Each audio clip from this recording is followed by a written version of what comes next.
baasaboorka oo ah inaan sharaxaad inaan ka siino baasaboorka inay baasaboor Soomaaliyeed oo elektaroon lagu kalsoonaan karo in cid mas'uul ka tahay inaan u sharaxno wayna nala qaateen waxayna rajaynaynaa inay imaan doonaan Soomaaliya sanadkan qoliyo u qaabilsan aqoonsiga dokumentiyada deetana ay qiimeyn ku sameyn doonaan dokumentiyadeenna ama baasaboorkeena iyo si ay uga qancaan waxa kaloo hadda aan ku guuleysanay inay aqoonsadaan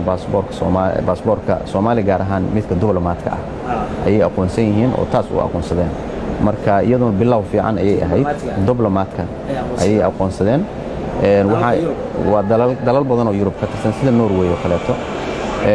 waxaan ku ballanay inay ku xijiyaan shaqaalaha dawladda kadibna ay kan buluuga marka sanadkan waxaan rajaynaynaa wax badan inaan ka qaban arintaas waxaan rabaa inaan ku xaqiijiyo meel ay uga jirtay safarkeena dad la soo celinayo maysan jirin Norway wixii ay ballan qaaday oo ahayd inay Soomaaliya wax la qabato dawladda Soomaaliya u sheegtay anigoo kalena ma ahan qofka kala hadlayo wasaaradaha ayaa kala hadla arrintu mar haday horumarin iyo dhaqaale iyo fangareyn markay noqoto aniga banaankan ka jooga mid waa taas oo hadda galaangal iyo inaan budget inaan dhaqaale helo iyo uma tagin balse shaqadeeyaba ma ahan kuma jirto ajendaha u tagana meelna uguma jirin wax la xiriira dadka la soo celinayo oo qaxooti kala hadalna ma jiraan inaan waxaan kala hadalnay oo kaliya waxay dadka Soomaalida ay socdaalaya in xuquuqdooda la ilaaliyo